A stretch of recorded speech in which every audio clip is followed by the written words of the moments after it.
Hello, welcome to Emotional Badass, where Moxie meets Mindful. I'm your host, Nikki Eisenhower, life coach and psychotherapist.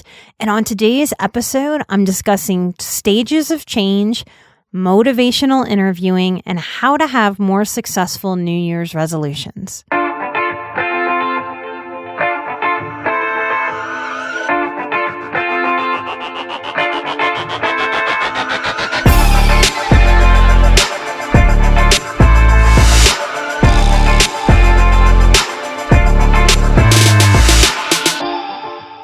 There's lots of chatter out there about New Year's resolutions failing a whole lot.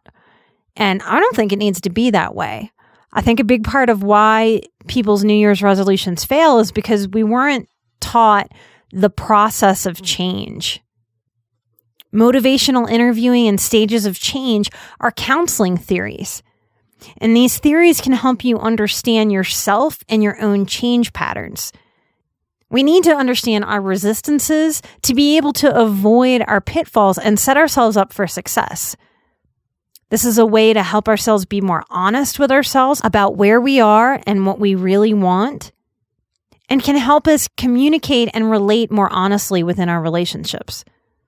In many ways, in our relationship with ourselves and our relationships with other people, particularly a significant other, we're sort of, whether we like it or not, either stepping towards trusting each other more or mistrust. Honesty about where we are in the process of our own change can help us better communicate. How many fights and frustrations have you had with yourself and other people about either yourself or someone else promising to change or promising to do something, and then it just falls to the wayside? So understanding this process, I hope, from this episode will help you take a lot of frustration out of relating to yourself and other people and be able to be more honest with yourself about where you are. Before I dive into these stages of change, I want to ask you to think about something that you've struggled to change, but have successfully changed, to help you process what I'm about to share and help you understand how you yourself have gone through these stages even when you didn't realize it. Maybe for you, that's quitting smoking cigarettes. If you've ever gone from marriage to divorce, that is quite the change process that happens over months or years or maybe even decades. Deciding to quit a job is a whole change process. Deciding to start a business. We can even understand these processes of change by considering something a whole lot smaller, like deciding to cut off your hair into a super short style, or changing diet or exercise. And those have to be the biggest things that we tend to commit to when the new year presents itself. So let's get into these stages of change so that we can understand ourselves as we set up our resolutions, as we really consider what we want for ourselves with 2020. So pre-contemplation is the very first stage of change. Now we're contemplating, but we're in pre-contemplation. So what does that mean? This is really the stage where we're really thinking about it, but it's like an idea is just starting to form. There might be whispers within ourselves or that someone else is bringing to us, like little whispers of something needs to happen here. I might not know what or how or what exactly it is I need to change or need to focus on, but I know something needs doing. Something needs something to shift. I might not be excited or on fire about actually changing my behavior. And if someone asks me, or if I think inside my own head, I might even say to myself, there's no problem, it's fine. But it's sort of like the problem is sort of lurking and maybe starting to every now and then tap us on the shoulder. As we move from this pre-contemplation stage, the next is contemplation. And in contemplation, we're aware that a problem exists. There's no commitment to action yet, but we're starting to warm up to, all right, there might really be a problem here. So there's more intentional consideration. It's starting to take shape. Now, I just went to a glass blowing class for the very first time in my life. And as I'm sitting here looking at my notes for this episode, I can sort of see this process even in the glass blowing that I just experienced for the first time. You know, there's a point in that glass making process where there is just a blob. You don't really know what it's going to turn into or what it's going to be. And it's almost like this pre-contemplation phase. And as the idea starts to form, it's like, ooh, this glass is starting to form into a shape. Now, whether that's a cup or an ornament like I made, but it's starting to form this shape. And we know, okay, I want this shape to form. So in contemplation, as we're facing change, it's kind of like the stage where our evidence is building within ourselves or in our world. Now, after contemplation, we go to preparation. In the preparation stage of change, we're feeling more intent on taking action. There's a willingness and there's a motivation to become actionable to address the problem. Now, we're not becoming actionable yet, but we know action is coming and we're willing.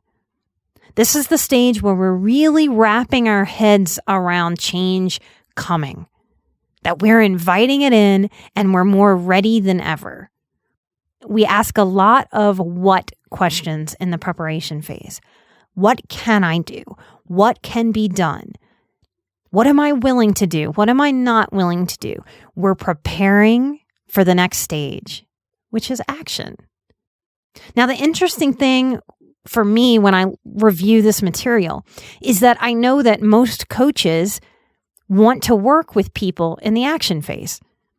To people who don't have a therapeutic clinical background in mental health, coaches want to work with people when they're ready to be actionable. That's why they screen. That's why I'm an outlier of a coach, because I'm willing to work with people. And I'm very skilled with working with people in the preparation phase. I'm skilled with helping take people through pre-contemplation and contemplation so that they can face the action that they need to face to create the life that they want or to clear out whatever problem has been lurking. In the action phase, we're ready to modify ourselves. We're ready to do what needs doing. This is the space where we work on it. When somebody says, I'm working on it, they're actionable. And that might be a lot of our frustration with ourselves and with other people, because lots of people will say to avoid uncomfortableness, I call it squirming. A lot of people will say, yeah, I'm working on it. And that has become sort of a way to shirk action. We're not working on it when we're preparing. We're not working on it when we're contemplating. And we're certainly not working on it when we're in pre-contemplation. But it can feel like it because it is a certain kind of work to be thinking through and feeling through this process. But if I look at another human being and I say, I'm working on it, and they want me to do something or they need something for me, it's not going to mean much to them that I'm not in the action phase yet. So a lot of our arguments in relationship, maybe even with ourselves, is that we're saying we're working on it when we're not really working on it yet. So it might be a very simple, seemingly tiny correction that can hold a lot of power. Because if I look at my partner and he says, hey, you promised to clean the kitchen and you haven't done it yet. If I'm sitting on the sofa watching TV, I don't want to look at him and say I'm working on it. But it might work better for me and for him if I more honestly say, I'm preparing to do the kitchen. I'm not quite ready to do that yet, but I am going to get to it in a few hours. I'm preparing. It might not be what he wants to hear from me. He wants me to do it. But it's going to bring up less friction between the two of us because I can stand on my own 2 feet and own with clarity what's really going on, instead of flicking the channels on the TV saying I'm working on the kitchen, which isn't really true. And when we're bonding with each other, when we're working on trusting each other, it's not just in the big things like not cheating and staying faithful. It's often in the little moments, like the promise to clean the kitchen, that a lot of our relationship struggle shows up. Because we're not fighting about the kitchen or when it gets done. Often the arguments that hit us as highly sensitive people, as seekers, come from this place that we're not communicating very assertively or accurately. And we can do a better job with that, and it simplifies. It simplifies confusion. It keeps us from being more annoyed at each other than we need to be. And it can actually grow trust and communication. So in this action phase is when we're really ready to change. That may be when you reach out to schedule with a healer, someone like me or someone in your own world or another coach. If you're ready to take a trip, maybe that's when you book the plane ticket or rent the car. When we struggle with anxiety, action can feel so good. Our anxiety feels relieved when we're doing. So sometimes we kind of screw ourselves over wanting to hurry up and get to action when we haven't gone through really figuring out what the wisest action is. Now, we're creatures of habit. So in changing habits, many of us have heard that it takes 21 days to change a habit. And that may be true for me. It may be true for you. There may be some variance there, person to person. During those 21 days, you were in the action phase of change. Now, because we're learned creatures, because we're creatures that have patterns, and we get into habits, we move from the action phase into a maintenance phase. Now, in the maintenance phase, we want these new changes to sustain. We want these new behaviors to stay present and practicing. We want the old behavior, like if we're talking about you quitting smoking cigarettes, we want that old behavior to be extinguished. And we want to keep extinguishing that problem and those cravings. And what we're looking for in terms of a maintenance phase is to really get some sustained change for about 6 months. Now, depending on what I'm working with a person, if that's addiction, I'm going to look at more like a year.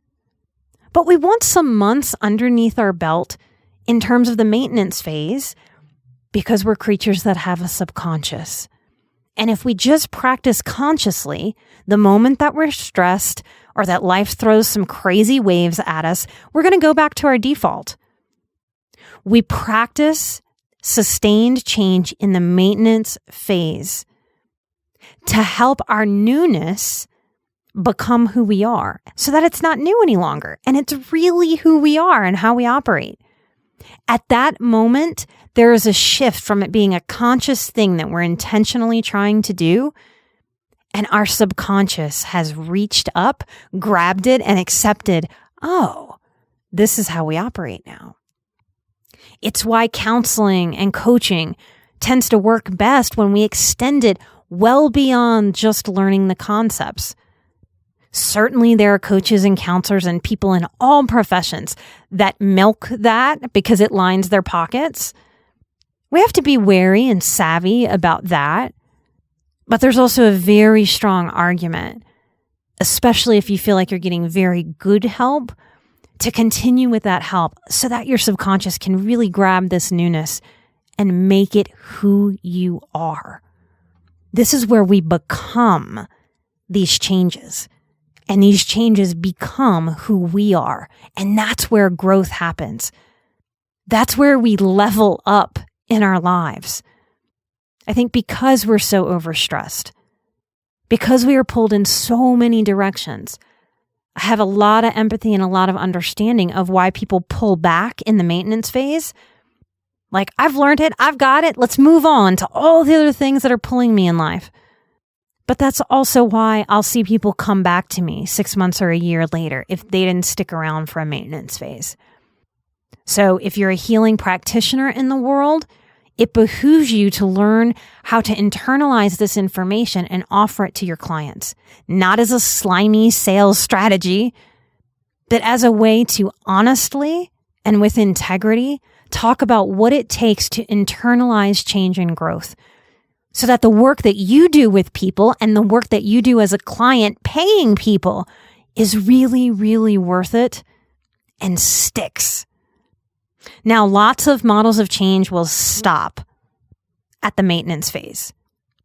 I like to add 2 more phases to be aware of. And this is probably because I have an addiction specialty. But there are slips and then there are relapses. Now, a slip is when we do just that. We slip.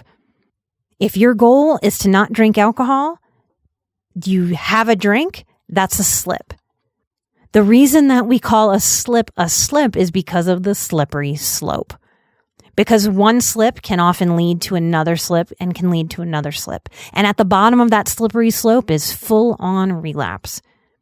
But if you're just making a slip because we're human, we're imperfect, we're flawed, we make mistakes, slips are not something to be scared of. Slips are something to really understand about yourself, because it is in the slip that the universe shows us exactly where we need to focus our work. And if you can use a little slip to catch yourself and to climb right back up the mountain, that can be a wonderful, beautiful, impactful, powerful learning experience. If you slip and then you just keep sliding down that slippery slope, then I've got to meet you at relapse. And you've got to meet yourself in relapse. And nobody really wants to do that. That's the truth of it, isn't it? And a relapse is just defined as a slipping pattern that returns us to the old behavior that we were trying to extinguish and get away from in the first place. That's a hard place for most of us to be, especially if we're highly sensitive, especially if we're empathic.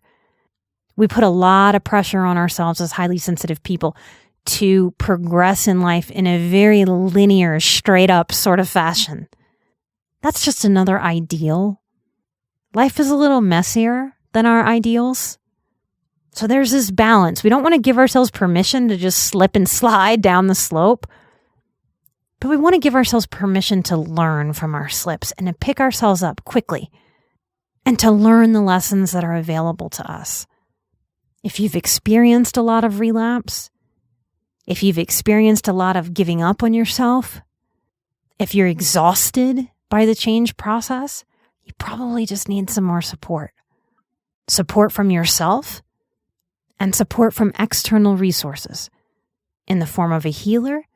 That's why support groups exist, so that there's a place that you can come during your change process and stay actionable as you move into maintenance. And as you make that change part of who you are, that is the becoming the better person that a lot of us want to be. And whatever that means in a very personal and intimate way. I hope that me going through these very heady concepts of the change process can help you really see where you are with yourself. Don't be part of those awful statistics of New Year's resolutions failing simply because we said, oh, I want to lose 20 pounds, when you were really in pre-contemplation or contemplation of that. So what I suggest in using this as a tool is, instead of deciding things that you're not ready for as goals, really look at where are you in this change process. And maybe make the New Year's resolution to move 1 or 2 levels forward. Maybe you go from pre-contemplation to preparation. Maybe you can go from contemplation to action. Maybe you go from preparation to maintenance. This is a way to honor what you really need and where you really are, and what's reasonable and achievable and where you want to go next. Thank you for listening. I hope there was something in this episode that you needed, something that helps you in your own becoming. We have a huge goal of growing our Patreon this year. If you would like to listen to the exclusive episodes that are available there for you, or if you would like to submit a question for our next monthly hour-long video live stream, if you'd like to participate in some of the polls that we offer our Patreon participants, please come find us at patreon.com/emotionalbadass. Y'all are the backbone of this show, and we really cannot do it without you. and it helps us keep the show commercial free. I'm an emotional badass. You're an emotional badass. And together, we are where Moxie meets mindful in 2020. Thank you so much. Light and love, and I'll see you next time. Bye-bye.